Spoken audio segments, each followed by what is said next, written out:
Once he mentioned that it would be potentially invincible if he could mix in all 5 elements at once with an evil grin on his face. Oh, the possibilities. And now Naruto was moving towards the monument to boredom, knowing that the only good he could do there would be befriending everyone he had known last time again. There really wasn't anything important he could learn there anymore, not even academic-wise, for his mom had already made sure to cram all that into his head. But he saw the value of keeping everything as close as possible to the last time, though he had no intention of being the dead last this time around. Although, he grinned widely. He did pull plenty of pranks in the previous timeline. Why not this time around? As he entered the classroom, he noticed that he was one of the first there. There were only 3 other people in the room. He spotted the lazy bum Shikamaru in the back row, snoring his life away. Choji was sitting next to him, munching his potato chips so loudly, it was a wonder he didn't wake his friend up. In one of the middle rows was a particular raven-haired boy. Without hesitation, Naruto sat right next to him and said, "Hello, my name's Naruto Uchiha." Wow, he was still having trouble getting used to that last name. The raven-haired boy looked at him and smiled. "Mine's Sasuke Uchiha," he replied. Later that evening, Sasuke returned to the Uchiha compound in a very happy mood. Upon entering his home, Mikoto looked at him and asked, "I take it your first day at the academy was a good one, sweetie?" "It was," Sasuke replied before turning to Itachi. "You were right, big brother. I had no problem making a friend." "Told you so," Itachi replied. "Who is this friend?" "Naruto Namikaze." Fugaku, who had been taking a sip of his tea at that moment, choked at this. Upon recovering, he glared at Sasuke and stated, "Sasuke, you are to stay away from that boy. I do not want you to even speak with him anymore." "What? But why?" the now upset child demanded. "There is no need for you to know the reason. All that is necessary is for you to do as I say." "But," end of discussion. "Honey," Mikoto said, flaring some of her killing intent, cutting off Itachi, who looked as though he was going to come to Sasuke's defense. "You don't really think that the couch is a comfortable place to sleep for the next 2 months, do you?" Fugaku paled as what she said sunk in. "You wouldn't make me." "Oh, you know I would," Mikoto replied with a deceiving smile. "Sasuke, I support your friendship with Naruto. Your father doesn't really mind, do you, honey?" Fugaku merely sighed and shook his head. Itachi looked at Sasuke and made discreet motion like he was brandishing a whip, earning a chortle from his brother. "You wanted to speak with me, father?" Itachi asked Fugaku later that night in one of the compound's private chambers. "Itachi," Fugaku started, "what I'm about to tell you is an S-class secret that you are to inform no one that I mention it to you." Itachi raised his eyebrow as Fugaku proceeded to tell him about the Kyuubi. At the end of the explanation, he replied tonelessly, "I see. That is why I want you to keep a close eye on what occurs between him and Sasuke. If you so much as think that he might hurt your brother." Fugaku gazed intently at the older of his 2 sons. "Take care of it." Chapter 5 Wounds Reopened. It had been about a year since Naruto had befriended Sasuke, and now the two were thick as thieves. Naruto was currently in the running for what Kushina called proudly the Itachi Hokage, Joke Shadow, with Sasuke as an occasional accomplice, to Fugaku's displeasure. Much to Minato's exasperation, Kushina was over the moon with Naruto's first few jokes and practically encouraged him to pull some more. Several of the more memorable jokes were Naruto and Sasuke sneaking into the ANBU headquarters and slipping copious amounts of pepper into the nose area of the masks, them capturing the cat Tora instead of the usual Genin team, only to set him loose in the Inuzuka compound, resulting in a great deal of mayhem, putting a dummy of Jiraiya set to explode on impact with paint when hit outside the Kunoichi Springs in his research position. They accidentally got Felix with that one, though he took it well and actually complimented their little trap, and switching their academy instructors, one that came before Iruka and who disliked Naruto because of Kurama, headband with a fake that said, "I'm an idiot," when he wasn't paying attention, resulting in all the students sniggering at him without a clue why. The biggest joke yet, however, was a repeat of the Hokage monument painting, pretty much the same designs as last time, with Naruto giving the instructions to Sasuke while they worked. The only difference was Minato's head. He was now painted with an expression of mortal terror, with tears in his eyes and a few lump designs on his hair. On the rock behind his head, there was an image of Kushina preparing to swing a rolling pin in both hands at the back of his head with fire in her eyes. Kushina thought it was a masterpiece, while Minato was shedding anime tears upon realizing that the whole village would now have an idea of how whipped he was. But now Naruto was in trouble for an entirely different reason. He and Minato were now currently listening to the BS of 3 sets of angry parents claiming that Naruto had assaulted their children, while Naruto was busy trying to tell his father the real story. Flashback. "Now hurry up and apologize," one of the 3 kids in question demanded Hinata as he grabbed her head and forced her to her knees. "I'm sorry," Hinata whispered. "Not good enough. Say it like you mean it." Knock it off. Naruto shouted at them as he came upon the scene. She already apologized for whatever it is you think she did wrong. Now leave her alone already. Hey, one of them said as he looked at Naruto. It's the Yondame's kid. You're right, the one holding Hinata down replied, releasing her as he turned to Naruto. So, you think you're better than us too, do ya? Well, your old man ain't around now. So what are you gonna do? I'm gonna kick your asses if you don't back off now, Naruto declared. Huh, look at you, the last one said with a sneer. Already got a swell head because of who your dad is? No wonder half the village hates you, and the rest of them are just trying to kiss up. Well, that's not why half of the village hates me. It is something else entirely. And though I won't deny that my head can swell up a little, it's due to my own abilities, not because of my dad. Oh yeah? We'll see about that. And with that they all charged Naruto, who just looked bored, as evidenced by him digging his ear with his pinky. 3 idiots getting their asses handed to them later. Now, why don't you apologize? Naruto asked the 3, who were lying in pain on the ground. We're sorry, they said in unison. Good, now get out of here. They hastened to obey, running so fast they almost left their shadows behind. TTTH, thank you, Hinata said, as she rose shakily to her feet. But why did you help me? What? Do I really need a reason to help someone when they need it? My name is Naruto Namikaze, by the way. He extended his hand to her. Hinata, Hyuga. She shook his hand tentatively. Lady Hinata, Ko called out upon spotting her, and coming up to the 2. What happened? Why are you here of all places? A quick explanation of how the 3 boys had dragged her into the woods after she had run into them by mistake, and how Naruto came to her aid was given. I see. You have my thanks, Namikaze-san, Ko said, bowing respectfully before taking Hinata's hand and leading her away. As they were leaving, Hinata looked back at Naruto with a glimmer of the same emotion she had for him the last time around. In flashback, Minato finally shooed the outraged parents out of his office with a sigh of exasperation. Really, some people did not seem to know the difference between assault and coming to someone else's defense these days. Finally, I can get to important things, he said, sitting back down at his desk and creating several clones. Honestly, if it wasn't for that shadow clone secret Felix gave me for the paperwork, I would have lost my mind by now. Dad, Naruto began with a serious look on his face. By important things, you mean the Uchiha's coup that is in the planning stages right about now, right? There was a thump as Minato dropped the folder he had just retrieved in shock. How did you write? Time travel, he deadpanned. Yeah, and I know how it ended last time too. Itachi walked into Minato's office later that night, confused as to why he was called on such short notice. He noted that Felix was also in the room before asking, You wanted to see me, Yondaime-sama? Itachi, I'm going to take action on the coup you have informed me about last week, Minato said. Itachi blinked. I thought you were going to try to resolve this peacefully and ask me to try talking them out of it. I was, but I fear that the situation is going to escalate very soon. I know Fugaku well enough to tell that he is beyond reason at this point in time, and I believe that Danzo plans to have the entire clan eradicated. He always was far too radical and forceful. The point is, Itachi, Felix continued, if we don't take decisive action now, there will be a bloodbath on our hands. That is why the night after tomorrow we're going to raid the Uchiha compound and take Fugaku and other leaders in the coup into custody. I promise that no excessive force will be used unless there is resistance. The problem is that we don't have enough evidence to justify the arrest as of yet. Am I to assume that this meeting is to ask me to get that evidence before we move? Itachi asked. Yes, that is the case, Minato replied. That is unnecessary, Itachi said, earning incredulous looks from both Minato and Felix. What do you mean? My father has committed another crime that we can bring him in for, and I can testify to it. He revealed to me that the Kyuubi is within your son. I see, Minato said. And you are willing to do this? He's your family after all. I am capable of seeing the bigger picture, Lord Yondaime. The village is the most important thing, and if there is a chance to resolve this without bloodshed, I will take it. Just promise me that my mother and my brother will be left unharmed. I already planned on it. Once we take Fugaku in, will the coup fall apart? It should. Without my father as clan head, my mother should be able to take over, and she was against the coup from the beginning. Then all we need to do is make sure Mikoto and Sasuke are out of the way before we make our move, and hope things go smoothly. On the night of the raid, Kushina was able to persuade Mikoto to bring Sasuke over to the Namikaze estate to train with Naruto. With that part of the plan out of the way, Minato left with his strike team, which consisted of Itachi, Felix, Kakashi, Might Guy, and 4 of his best AMBU. As they approached the compound, Minato stated, Remember, our objective is to get in, get Fugaku, and get out before things get ugly if possible. Odds are, we will encounter resistance, though I hope to avoid that.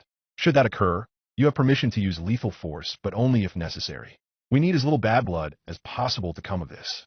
The rest of the team nodded in understanding. Fugaku-sama, An Uchiha clan member called to the clan head as he was about to enter his home. What is it? Fugaku asked. The Hokage is on his way to the compound as we speak. He has several AMBU and Jonin with him, and Itachi is a part of the group. Fugaku cursed. He knew the Yondaime would not come unannounced unless as it was an emergency, and certainly not with a small fighting force. The only explanation was that he knew about the coup, and that meant Itachi had betrayed the clan. So be it, he muttered. He still loved his son, but he had betrayed the entire clan with his actions and sided with the corrupt village that had put the Uchiha down for so long. Inform all of our fighting ninja to prepare for a fight. Send the first 5 you find to me. I have a special task that needs taking care of. The messenger immediately set off. Within 2 minutes, Fugaku had the 5 shinobi he had requested assembled in front of him. Good. That was quick, he said approvingly. What would you have us do, Fugaku-sama? One of them inquired. I am sending you 5 to the Namikaze estate. Just outside the Uchiha compound, Minato and his team were greeted by a large number of kunai and several fire-style attacks. Looks like they were expecting us, Kakashi remarked as they quickly dodged the assault. He pulled up his headband, revealing his Sharingan, and proceeded to engage 2 Uchiha that came at him. Itachi, get to Fugaku, Minato shouted as the rest of the team was quickly tied up with a various number of Uchiha each. We'll handle the rest of the clan here. I'm on it. Itachi responded, weaving through his attackers. Sharingan flared, heading for the building that his family lived in. He was momentarily stopped by a large group of his fellow clansmen who tried to bar his path. The way was then cleared, however, when Felix launched a thundering gale slice at them, forcing them to scatter. Felix came up beside Itachi, his eyes slit to show he was in his dragon sage mode. I've got you covered, he told Itachi. I'll keep your path clear until we get to Fugaku. Itachi nodded in thanks as he dodged another clan member, and Felix slammed the handle of his sword into the back of his head, knocking him out. Soon enough, they arrived outside of Itachi's home. Go! Felix shouted as 4 more of the clan came at them. Felix turned to face them while Itachi entered the building. Itachi dashed through the halls of his home until he came to the main sitting room where he found his father waiting for him. So, you chose the village over your clan and family, Fugaku stated as he drew his katana. So be it. Father, there is no need for bloodshed, Itachi pleaded. If you could just come quietly and call off the rest of the clan. Enough. Fugaku rushed Itachi, his katana coming down, forcing Itachi to block with his own. Their blades were locked as Fugaku continued. I already know your reasons, and you know mine. Now all that's left is for us both to put our convictions on the line. If you hesitate, I will cut you down. They both jumped back, and Fugaku fired a giant fireball jutsu at Itachi, who dodged, and the fireball and it blasted the entire side of the building out. Father, Itachi said sadly, and they rushed at each other again. You need to use more chakra, Naruto told Sasuke when the latter fell right off of the tree he had been attempting to walk up. I know, Sasuke muttered, rubbing his newly acquired lump, while Kushina and Mikoto sniggered. Then Mikoto froze and shouted, Kushina, watch out. She knocked Kushina aside and grabbed the arm of the man that had just tried to strike the back of Kushina's head with the blunt side of a kunai. Lady Mikoto, the Uchiha protested as she twisted his arm behind his back. The Yondaime is laying siege to the Uchiha clan. We need to take his wife and child alive so we can stop him. What? Mikoto cried, shocked at this, as she looked towards Kushina. 2 more of the Uchiha quickly closed in on Kushina, only to be caught and restrained by her chakra chains. It's true, Kushina said. Itachi told my husband about the coup, and they're trying to stop it now. We made sure that you and Sasuke would be here at the time, so that you two wouldn't be caught in the crossfire if things went south. I see, Mikoto replied, knocking out the Uchiha she had restrained earlier. If that's the case, we need to move somewhere safer in the chance Fugaku sends more. Wait, where are Naruto and Sasuke? Kushina whipped around to see that the 2 boys were indeed missing from the training grounds. Oh no. Blast, I should have realized that bastard Fugaku would try to take Mom and me hostage, Naruto thought angrily while he and Sasuke ran through the woods near the Namikaze training grounds. Upon realizing that he and Kushina were being targeted, Naruto had fled in an attempt to lead the other 2 Uchiha away from the others. Unfortunately, Sasuke had followed him, wanting to know what was going on. Naruto stopped without warning, grabbed Sasuke's arm, and threw him aside as a hail of shuriken came at them. He jumped and was able to avoid them. However, one of the Uchiha came up behind Naruto and caught him in a full Nelson. You're coming with us, Namikaze brat, she declared. To her shock, Naruto just looked back at her with a grin and asked, That's so? Then he disappeared in a puff of smoke. What? A shadow clone? Rasengan. The Uchiha woman turned in time to see the 7-year-old coming at her next to another of his clones, with a chakra sphere in his hand. Before she could do anything, the Rasengan was slammed into her gut and she was thrown back, impacting painfully against a tree. It was clear that she wouldn't be getting up anytime soon. "You're next," Naruto shouted as he turned to the remaining Uchiha shinobi, who quickly got over his shock and started casting his next jutsu. "No way," Sasuke thought in disbelief as he watched Naruto charge the remaining enemy. "Is my friend really that strong already?" Naruto avoided a fireball and closed in on his opponent, ramming his fist into the Uchiha's face, only to phase through. "Crap, when did he put me in a Jinjutsu?" Naruto thought as he frantically cast the hand sign to dispel it. So he not only knows the Shadow, Clone Jutsu, and his accursed father's Rasengan, but also already knows how to dispel Jinjutsu? The Uchiha thought. Not bad. But it's too late. He dashed at Naruto with his kunai drawn. Time suddenly seemed to slow for Sasuke when the shinobi dashed at his friend, who was unable to respond due to the Jinjutsu. "Naruto!" he cried out as he leapt towards them in desperation. As the Jinjutsu was dispelled, the Uchiha shinobi came into view for Naruto, but with no remaining time to dodge the kunai thrust. Crap, he thought. Blood spattered the forest floor. Itachi and Fugaku continued to clash their blades, occasionally launching a jutsu or two at the other. Fugaku would manage to get behind his son and impale him from behind, only for Itachi to dissolve into crows and reform for another attack. Itachi would launch a fireball at Fugaku and witness his father either dodge or cut through the attack for a fast counter. And so the battle went back and forth and through the streets of the Uchiha compound. However, Fugaku was not expecting the battle to come to an abrupt halt when they charged each other again. Just before their blades clashed again, Fugaku slipped on blood that had been shed in what must have been a previous fight in the area between the clan shinobi and the strike team. Normally, Fugaku would not have missed such a thing, but Itachi had covered the puddle with a Jinjutsu, having planned ahead of time. "Forgive me," Itachi whispered before impaling his now off-balance father through the chest. Fugaku coughed up blood and collapsed. "It seems that I am finished," Fugaku managed to say. "Your determination to protect the big picture. It seems I underestimated your conviction, my son. If the village is truly that important to you, then there is something you must know." "What do you mean?" "I wasn't alone in plotting the coup. It was a masked man who helped spur me on." Fugaku paused as he coughed up blood, and his breathing became more ragged. "He claimed to be." He coughed even more violently. "Father," Itachi cried while realizing that Fugaku had only seconds left in this world. Not willing to let the knowledge die with him, Itachi shook him frantically. "Who did he say he was?" "Madara. Uchiha," Fugaku managed to say with his dying breath. Itachi's eyes widened as this sunk in. "But that man should be dead," he whispered to himself. Shaking his head, he decided to work that out later as he picked up Fugaku's body, not realizing that his eyes momentarily took the form of a three-pronged shuriken. He had to fight to stop. Naruto was trying to deny the evidence before his eyes. Sasuke was standing in between him and the shinobi, the kunai that was meant for Naruto embedded in his gut as he gripped the arm of the shinobi with both hands, his teeth grit in pain. When the shinobi had attacked, Sasuke had come between him and Naruto, taking the hit for him. Not again, Naruto thought with desperation, not again. Flashback. It was over. The Juubi's bijou bomb was coming for him, and he was too exhausted to dodge it. He had no hope of survival. "So this is how it ends," he said with regret. Before the blast could hit him, however, he watched a figure surrounded by a purple aura come between him and the blast, and take the full force of it. The explosion still had enough power to knock Naruto back, and cause him a blackout, though he had recognized his friend in his last instant of consciousness. In flashback, the Uchiha shinobi was horrified at what he had just done. His clan leader's son was now badly injured on the end of his weapon, glaring up at him with his now blood-red eyes with two tomo before he blacked out. Before Sasuke even hit the ground, Naruto rammed full force into the man who had likely killed his friend. The impact launched him backwards until he skidded to a stop. Before he could even try to get up, Naruto was on top of him. The Uchiha stared in terror at Naruto's red-slit eyes as the latter began mercilessly pounding him with a feral expression on his face. Eventually, the man's screams for mercy got through to Naruto's mind.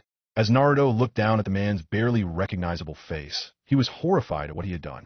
He had almost killed a man, not out of necessity, but out of hatred. Had it gone any further, the man would have almost certainly died. Sickened with himself, Naruto struck him one more time to knock him out and dashed back to Sasuke, his features returning to normal. To his immense relief, he found his friend still breathing, though his wound was serious and would need to be treated as soon as possible. The night ended with the death of Fugaku made known and Mikoto arriving to order the rest of the clan to stand down. Naruto had managed to get Sasuke to the hospital on time, using a shadow clone to find their mothers and letting them know what had occurred. Of the Uchiha's 67 fighting shinobi, 19 had been killed in the struggle, most of them at the hands of Minato and Felix, though not by design. Nearly all the rest were hospitalized for their injuries, along with Kakashi, who had overused his Sharingan, Guy, who had opened 5 celestial gates, and 3 of the ANBU them, the 4th being the only casualty on the strike team. Itachi's friend, Shursui Uchiha, was discharged after a minor injury on his arm had been treated, and he apologized to Itachi for failing to stop the clan with a Jinjutsu before things had escalated, which Itachi had accepted. Shursui departed the hospital greeting Felix as the latter passed by. Felix entered the hospital to find Naruto in the waiting room. I heard what happened, he told the boy as he sat next to him. Will Sasuke make it? Yeah, he'll be fine, Naruto replied, though he still seemed downcast. Listen, it was not your fault. I also failed to see Fugaku's tactic coming. I know that this sounds ironic, but not even those who know the future can predict everything. It's not that, at least not entirely, Naruto replied before looking around to make sure no one was near. When Sasuke took that kunai from me, it was a reminder of how he had died, before we came back. I see. I snapped after that. I was beyond reason. I wanted to kill that man out of sheer hate, and I almost did. But you didn't. You regained your senses before it was too late. Most people who are pushed as far as you would not have been able to do that. The fact that you could shows how strong you are, Naruto, and you should be proud of that. Thanks, Felix. Anytime. Shursui sighed as he strolled through the forest outside of Konoha to clear his mind. A disaster had hopefully been averted, though it would take some time for things to fully settle down. He was relieved that they now at least had a clan head that would steer them towards peace. He froze and whipped around. Nothing. He spent a few moments trying to make sense of the strange sense he had just had of someone being behind him. He finally relaxed and muttered, "All this excitement has been making me paranoid." He turned to resume his stroll and almost ran headlong into a man in black robes wearing a mask with a single eye hole. Before he could react, the man impaled him through the heart with a blade. As the dying man glared up at his assailant, the latter said, "Your power will be quite useful indeed, Shursui Uchiha." Chapter 6 Aftermath and Plots. You are sure of this? Minato asked Itachi. It was the night after the incident, and Itachi had told the Yondaime about his father's final words. I am positive, Lord Hokage, replied Itachi. The name my father gave me was that of one of the Leaf's co-founders, Madara Uchiha. I'm not sure if this is the real Madara we are dealing with or not. He should be dead by now, but if there is someone who could extend his life like that, it would be him. Minato sighed and rubbed his temples. It had come back to the masked man again. Felix told him that the masked man was not in fact Madara, but continued to refuse to tell him the man's true identity, and Naruto was keeping his mouth shut as well. After digesting Itachi's words, Minato considered everything he knew about the man. He knew that, Madara or not, he was an extremely dangerous Uchiha. His mask only had one eye hole, the right one, which probably meant he was missing his left eye. He had seemed to know a thing or two about Minato's moves, though that could be written off as having a very good spy network. He had known Madara at some point, which probably put him at a decent age, though he would have to be a little past his prime for the most likely ages. Though there was still the possibility that Madara did extend his natural lifespan, even if only a little. Not only that, but Felix seemed to think that the knowledge was not something he would want to know about. As much as he trusted Naruto's and Felix's judgment, he felt he needed to figure this out. The man was an Uchiha who only used his right eye, seemed to know about Minato's abilities, and there was thought that the knowledge would be something Minato would not take well. Oh no! Minato's eyes snapped open as the pieces fell into place. It couldn't be, but it fit much better than Minato would like. Itachi noticed Minato deep in thought before seeming to have a sudden revelation. He was about to say something, but the door burst open and Asuma dashed into the room. Lord Hokage, I am sorry to disturb you, but this is important.